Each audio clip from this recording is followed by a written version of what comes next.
everybody, I'm Scotty J. You are watching Rock Titan Music Television. Got a great guest with us right now. We actually caught up 5 years ago. He's a guitarist for Faster Pussycat and recently joined A.Guns.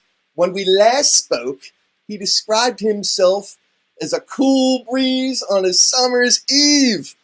I'm speaking with the one and only Ace Von Johnson. What's up, my man? How are you? Good, man. How you doing? Pretty good. Just hanging at home right now. Yeah. I was thinking of changing out my middle name, making it Von. That'll be Scott Von Johnson, you know? It's not a bad idea. Do it. So, would you still consider yourself a cool breeze on a summer eve? It depends on the day of the week, I suppose. Yeah. Well, you're a few hours behind us, obviously. We're out here in Philadelphia. You're out there in L.A. But what are your... Happy New Year. Happy New Year to you. Yeah, thank you. And obviously in 2018, you had a lot going on with Faster Pussycat. You were on tour with those guys. And Don Jameson was along on the tour trail with you. And yeah, we had Don out. Yeah, and then coming into 2019, I see that you're the new guitar player for A.Guns. Yeah, I've been playing with Guns now for about 6 months. Okay. All right. Now, how did that all come about?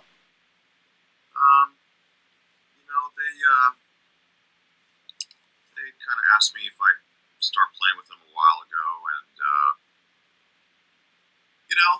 we're all friends. I've known those guys for years. I've known Tracy for about 9 or 10 years.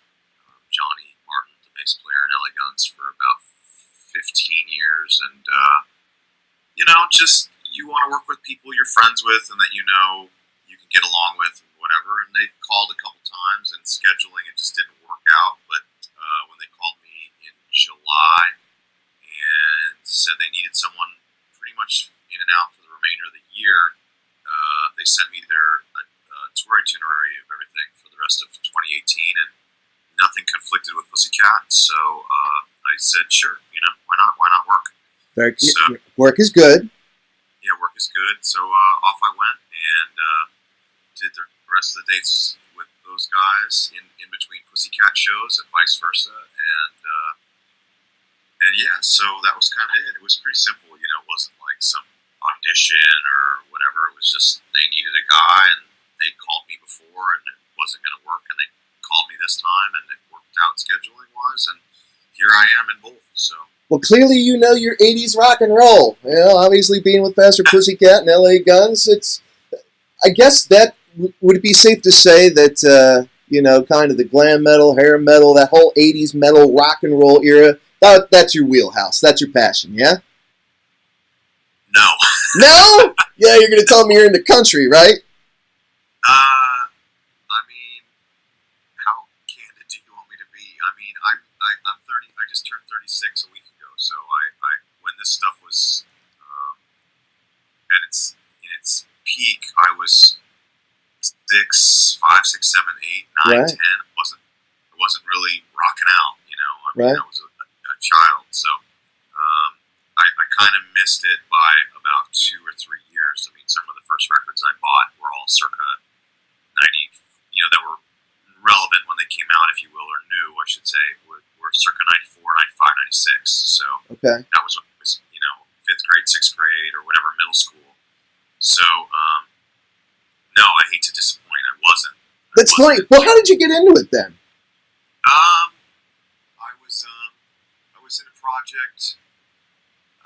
It's such a long story. My background's mostly punk rock, Right. And rock and roll just in general. I always had appetite for destruction, and I always had, what was it, some Motley Crue greatest hits thing, but I wasn't into this era of music. I think a lot of people just assume I was because of the band, or now bands that I'm in, Right. which is understandable, but I wasn't.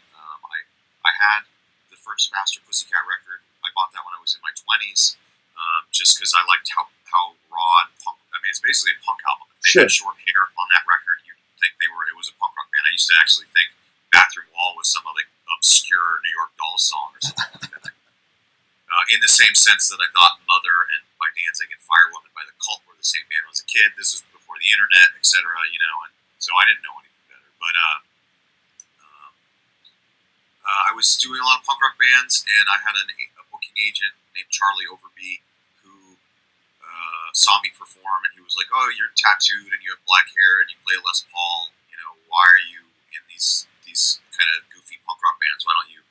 And he was my booking agent. He goes, "Why don't you play with me? I've got this project called the Valentine Killers with Chad Stewart from A.Guns and Jerry Montano from Hell Yeah and Danzig and Brian Forsythe from Kix, Okay. and guys like that." So you can kind of see what happened. Is I played with that band for about a year and a half. We did some shows with Headcat, with Lemmy from Motorhead, and rest in peace, and Reverend Horton Heat, and we toured with David Allan Coe.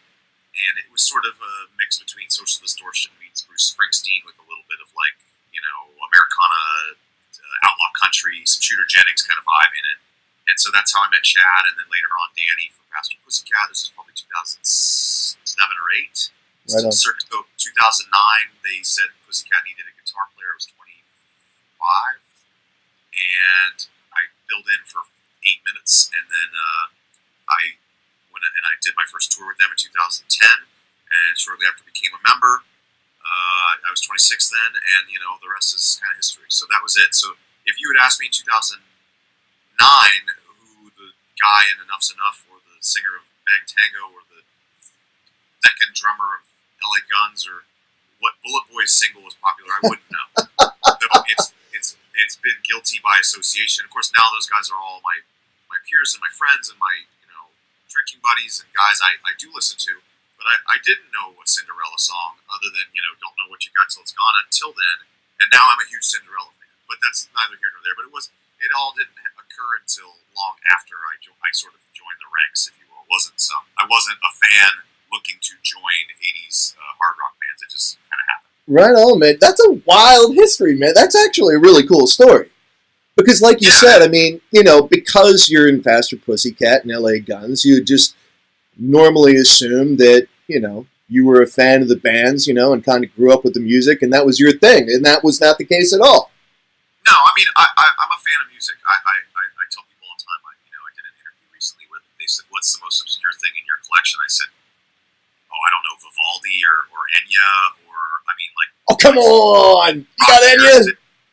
Yeah, I listen to all kinds of stuff. Yeah? So, I mean, I've always collected records, but I recently started getting back into collecting vinyl again heavily, and I've been just getting all kinds of stuff, Chubby Checker, and I can't even, I'm like looking at my record collection, stuff off the Nuggets compilation from the 60s, Strawberry Alarm Clock, just whatever. I like music, so, and I think in my early 20s, as I was getting kind of tired of playing in a lot of punk rock bands, I was expanding what I was listening to. I was like, okay, I'm no longer in high school. I no longer have to only listen to the Subhumans and TSOL because my peers are listening to that. Now I can listen to whatever I want without, getting shit for it from my friends or whatever.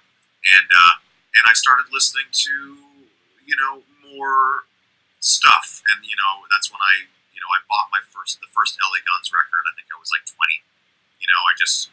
I was like, oh, this is a rock band. And as a guitar player also, I was trying to expand sort of my repertoire. So I wanted stuff that had more guitar in it. And that's when I started really getting into Thin Lizzy. Okay. And like the early Alice Cooper stuff, and even Def Leppard, as your shirt dictates, Yes. Whatever. And Journey as well, and I'm a huge Neil Sean fan. And so I don't like genre. I don't like to sort of dictate what I listen to by genre, so yeah, so, I'm not criticizing that era of music by any means. I just wasn't what was going on as I was sort of getting into music. And then in high school, there were the goth kids and the metal kids and the punk kids. And I hung out with the punk kids, and I started a band. And of course, it was a punk rock band because it was the easiest thing to do. And off I went. And 17, 18 years later, here I am. But that was kind of it. Now I come full circle, and I'm actually doing this weird thing where I'm like rebuying all these records I had. I'm like looking at a couple of them, like that I was really into as a kid, like stuff from like Youth Brigade and just all the Misfits catalog and stuff like that. But also the same thing, like I just bought a Journey record the other day, maybe less than a week ago. Oh wow! I like music, so especially if it's guitar oriented or not. Enya doesn't have any fucking guitars in it. So, but it's just something nice to put on in the background. If I'm just little mood music, you know, little mood Yeah. music, you know. But I'm going off the deep end here, but I like music. yeah, right on. So with that, I know that aside from A.Guns and Faster Pussycat, you do some DJ work, yeah? I've been trying to get back into it. I had a couple residencies here in Hollywood for a while, several years ago, at the Burgundy Room and Lucky Strike, and at Loaded, which doesn't exist anymore, is now a Star Wars pop-up bar here in town in Hollywood. But yeah, it was a fun. I really liked it. I mean, for a while I was doing 2 or 3 gigs a week, and it was a nice thing to do when I was off the road, and just kind of kept me out, socializing, getting paid, hang with friends, have a cocktail, play some good music. And I would always say, they'd go, well, what are you spinning? And I would say, I'm going to play whatever the fuck I want. So, and I would kind of mix stuff up, like, I'm trying to think, stuff the same tempo-wise and BPMs and keys, or you can, like I Love Rock and Roll can be melded into 800 other songs. They call them mashups now, but stuff like that. And so I've been trying to get back into that. I just did a DJ gig up in North Hollywood about a week ago. That was fun. But yeah, so occasionally I will DJ. All right, that's cool, man. That's very, very cool. So getting back into the time that you've been spending with Faster Pussycat and now A.Guns, you wrapped up that tour with Faster Pussycat and Don Jamieson. I can only imagine what he's got to be like on the road, But now that you guys have wrapped up that tour, are you guys making any new music, or are you guys already planning the next time you guys will be hitting the trail? Pussycat, I don't know how to answer that at this point. All right. Hush, hush, hush, hush. That tells me you guys are working on new material then. Yeah, 5 years ago. Yeah, I believe it. I mean, there's parts of songs and a couple quasi-completed songs, but the only person I can really answer that is Taime. So, okay. All right. My go-to phrase for a while has just been, "I wouldn't hold your breath." Right on. It's up to him. All right. I'm working with a buddy of mine. I'm not gonna say who, but a buddy of mine that's sort of in this same genre. Okay. Who does a lot of writing, and we're gonna present him with some music here in the next month or two. Oh, cool. And I'm trying to do my due diligence, but ultimately he's got his home studio, and if he wanted to finish an album, he would. So I think I might know who you're talking about, but we'll keep it on the DL. Sure, yeah, but I'm going to try to get him some music, and if he likes it, he likes it. If he doesn't, I'll apply it elsewhere. But I'd love to see a Faster Pussycat record, culminate, preferably with me, because after 9 years in this band, without sounding pompous, I feel I'm owed a record. I've never been in a band even half as long as this, and not put out one album, let alone 3. So, and I have a back catalog of different stuff I've done. I've probably played on over 20 albums in my life, but not, I'm only on one single release with Pussycat. It's the Eagles of Death Metal cover that we did a couple years ago for that, for the attack in Paris. They did all these different versions of it. Different, Elton John did one, and right. I can't remember who else, but we all did the same song, and that was a big deal, obviously, in a horrible sense, but then also, the recorded version and everybody doing their version, and the cause that it went for was noble. So right that was cool, but that's it. I'm on one release song, so. All right. I don't know. Well, don't hold your breath. We got A.Guns now too, and I think I heard some news not too long ago that A.Guns actually has some new material coming out too, but that they had recorded that material before you joined them, yeah? Correct, yeah. A.Guns has a new record that comes out at the end of March, so in about 2 months from now, and the first single, I'm not sure if I'm supposed to say what it is, but that drops at the end of the month. Oh, wow. And it I will say this, it's very second record, first record. It's very early. A.Guns. There's some stuff on the new record that I think is and I'm talking merely as an outside source here. The new A.Guns record, The Devil You Know, that'll come out in March, is exemplary of the first 2 records from A.Guns meets. I'm losing so much points here. The newest A.Guns record, The Missing Piece. basically the first two records with sort of a vibe of the last record. So if you like the first two A.Guns record and also like the most recent one, The Missing Piece, I think you'll love the new record. No ballads on it, no ballads, all rockers, a couple punky stuff, a couple heavy Sabbathy stuff. One song we've been playing live, so there's video of that. It's the title track, The Devil You Know. To me, it sounds like a Black Sabbath track with Phil singing. But it's definitely an A.Guns record. It doesn't stray far from the formula that I think they've, utilized off and on for the last 30 plus years, and I like it. I think there's a lot of really great songs. I'm looking forward to playing with those guys, and I think the fan base will be happy. Very cool. Yeah, so I was just going to ask you about that. So, even though they've got this new record coming out, you're jumping right in, and you're going to be supporting all that as the new guitarist. You're going to be going out on tour and playing all this music. Yeah. I'll be with them. I'm not sure what's going to happen here later in the year when there may be some conflict schedule wise.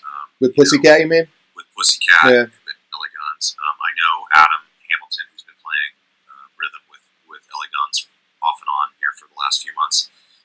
He may be available.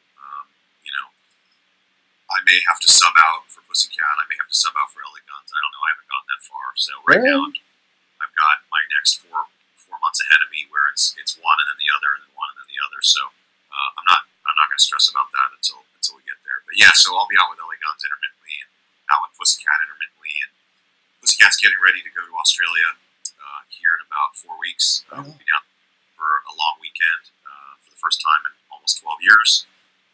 So we'll be down there doing pretty much just all the singles. I actually was told yesterday that I'm picking the set list, so I know exactly what we're playing because I'm fucking picking it. But nice. So down in Australia, and then home for 48 hours, and then off to join the Monsters of Rock cruise. I was just going to ask you about that. Yeah, that's very cool. Tail end of February. This will be our 9th cruise. We're the only band that's done all 9 of them. So I know exactly what I'm getting into, and hopefully the fans do too. It's going to be a great time. It always has been. And, that'll be fun. A lot of travel for me, which I'm anxious about, just because I'm not a fan of the flying and all that sort of stuff gives me anxiety. But as I clutch my dog for safety here. But, even with Australia, it's 4 in a row, and it's their fly dates every day. So it'll be, I'll be flying into Australia and flying and performing and flying and performing and flying and performing and flying and performing, getting home, repacking, flying to Florida, getting on a boat, etc. So, I'm not complaining, but I just, sometimes people don't understand the rigmarole that comes along with it. They just see the glitz and glamour, and it's not all glitz and glamour. It's going to be about 4 days of me and the rest of the band probably operating on 2, 3, maybe 4 hours of sleep.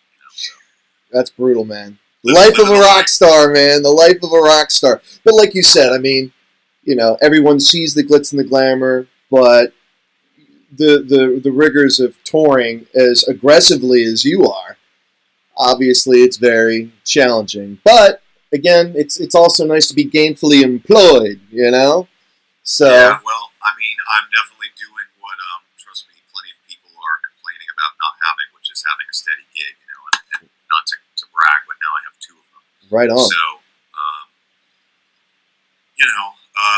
I love it. This is all I've done for 18 years now, since I got out of high school, literally. I mean, I joined a touring band, when I was 19, and off I went. Living the dream, man. Ace Von Johnson, living the dream. You got to write a book. Ace Von Johnson, living the dream. I have thought about writing a book. I don't know if I would go that bold with the title, but just, with sort of how to make a living doing what a lot of us do. And there are ways now, you've got these platforms and right. And different outlets that, that didn't exist 5 years ago or 10 years ago, definitely not 15 years ago. I mean, I remember when I was a kid, it was, we had a .com and an email list, right. And that seemed sort of high, like living in the future kind of thing, but still worked with old school tactics, handbills and flyers and passing out demos and all that stuff, and so I was just at the tail end of that kind of thing enough to know what that entails and have respect for the bands, like two of the bands I'm in, that probably had to start with that sort of same old school street tactics, and get out there and hustle and whatever. And if you develop a fan base and are good at what you do, and as I often sort of tell people, don't be an asshole. These things will kind of come back in your favor, and you'll have people that want to buy meet and greets, or wear your T-shirt, or do whatever else to sort of compensate, because I imagine it's not like it was in 1990 or 1975 or whatever. These record labels handing out, you get $1 million and you get $1 million and or whatever. Right. It's a little more requires some more entrepreneurship nowadays than I would imagine it did 15, 20, 30 years ago. Right. At least I would assume. Right. So, but it's doable. I mean, I haven't. What I'm getting at is I mean, I am kind of living the dream in a sense. I mean, I live in this cool apartment in Hollywood, and I own a car, and I haven't had a day job in 12 years. And so I'm fortunate, and I know that. I recognize that. I don't sort of look down my nose at it, but it does come with it's a lot of work. It's not I don't have some rich parents paying my rent, or some record deal, some record exec with a black debit card or whatever picking up all my tabs. So yeah, no, a lot of sacrifices, and especially when it comes to your time. I imagine you probably don't have a lot of actual personal time because you're so busy in your professional life. And yes, and I agree with that completely. And I wish I had more time. And people are like, what TV shows are you watching? I'm like, are you kidding me? I have Amazon Prime, Hulu, Netflix, and all that shit, and it's literally just so I can put on when I leave the house for the dog, so that she's not just sitting here in silence. Or I would say on average, I watch 90 minutes of any form of television a week. This month of January, has been the slowest month I've had in roughly a year. So I was able to kind of go back and watch some old horror movies, basically right after the holiday. Which I don't know if there's like a poster or whatever, but I'm a big horror movie fan. Oh, right on. And so, it was nice to sort of, watch some Joe Bob Briggs Last Drive-Ins and some other nonsense on, Shudder or Netflix or whatever. But, as far as like watching a television series or catching up on binge watching stuff, I just don't have the time. Yeah, no, I feel you. And on top of that, I do other things outside, in my life besides just, being in not only one band, but now two bands, some non-music related stuff. I do a lot of dog rescue and pit bull advocacy and whatever else I have time for or am able to put into, even if it's just sitting in my little tiny office in the other room, trying to sort of connect the dots or connect people or repost stuff or tag or whatever the hell else with social media. It does go a long way. So that does take up a lot of my time. And if not, then, chances are you might catch me at the Rainbow here in Hollywood having a cocktail and a slice of pizza, Right on, right on. So, one last thing before I let you go, and I know you've got other things, you got better things to do than talking to me. But again, Ace Von Johnson, thank you very much for your time here on Rock Titan TV. But you were saying a little while ago that you're a fan of horror movies. And I'm a huge one. yeah, and I just saw in the news not too long ago, Rob Zombie's wrapping up his trilogy. He just finished his very last film. Do you know anything about this? Of course, yeah. I actually, I don't want to name drop because I think that's weird, but I have a lot of friends in the horror movie community. Just a lot, and I'm fortunate enough to have done, I don't know, maybe a dozen or 15 or so. I've appeared at different horror movie conventions. Nice. And so, and they'll kind of pad them with a couple of musicians here and there. I did one where it was like Peter Criss from that Kiss band. Right on. And my buddy Ogre from a band called Skinny Puppy, and then myself. And I guess what I'm getting at is like they had like a real rock star, and then like a real name guy, and then me for some reason. But I've been fortunate enough through those things where I've gotten to. Hang on, I got to take the sweet toy away from the dog. I've been able to befriend a lot of these sort of actors, example to tie it all together is Linda Blair. Oh yeah, right on. From the Exorcist franchise. I consider her a good friend, and she has her own rescue that I love. Linda Blair's World Heart Foundation. I would check them out. She does a lot of pit bull work too, but not just pit bulls. She does all kinds of dogs. It's not just one breed specific rescue. But so, but getting back to it, like Bill Moseley plays Otis. We're buddies. Done cons together. So I knew about it maybe a notch before it was public that they were doing it, and I was raised on horror movies. Have you been in any? I cameo in a movie that was I don't want anyone to see, but not anything. I push a guy's face into a toilet in some movie that I can't. James Balsamo did a movie where he put his face into a toilet. There's like a vampire theme. I can't tell you what it's called. But okay. Please don't know. So, now, have you already seen Rob's last movie? What? Have you had? Yeah. But like the third installment. What's it called? Three from Hell. Yes.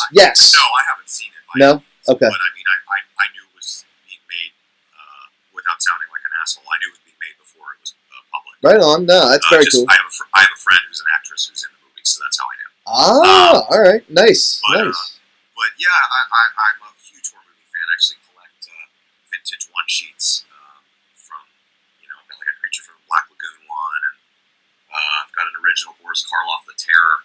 Here, I'll just turn the thing over there.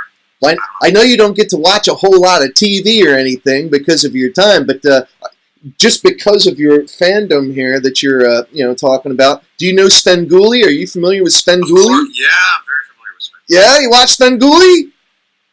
I've seen some stuff over the years. I mean, I guess online. Yeah, I just got turned on to Svengoolie myself. Yeah, he and I did a convention together at some point too. And speaking of horror hosts and horror movies and conventions, I actually got to meet Zachary. If you're familiar with him, he's probably the most famous horror host aside from Elvira or maybe Vampira. Right. He passed away about 2 years ago, but I met him and he was, I don't know how old, 98 or something like that, but he was very sweet and very funny, and we did Chiller in New Jersey together, and that was really cool. But yeah, I'm a lifelong horror movie fan. Right on. So, I don't even remember what the question was, but yeah, I love horror movies. Yeah, no, I just wanted to, reflect back to it because, I was just talking about how Rob Zombie came out with, finally the third installment, I guess, of the Devil's Rejects, franchise, I guess, if you will. Yeah, the trilogy. So yeah. I'm looking forward to it. I'm hoping. I don't know. I'm sure it'll be great. I love both those movies. I think the second one is a lot more grittier than the first one, but in a different sense because the first one was very vibrant. I remember when House of a Thousand Corpses came out. I saw it in the theater, and I remember being sort of astounded at how there's like a lot of blues and reds and neons, and it's very bright. And then the second one, Devil's Rejects, is very earth tones and a lot more Hills Have Eyes. Right. Vibe. Yep. But I mean, I love his work. I mean, he's done some stuff that I'm not a fan of, but I mean, I love that franchise. So I'm looking forward to seeing this third one. Yeah. Very cool. All right, well, everybody, again, we are here with Ace Von Johnson, guitarist for Faster Pussycat and A.Guns. They're going to be going out on tour in the not-too-distant future. They got a brand-new album coming out, so make sure that you go check them out. And we'll share all the links and everything like that. But, Ace, thank you so much for your time. And we'll have to catch up again. Not on Skype, but we will catch up on in person or on other platforms. Yeah, whatever you like. All right, man. Cool. Rock Titan TV, I'm Scotty J. We're out.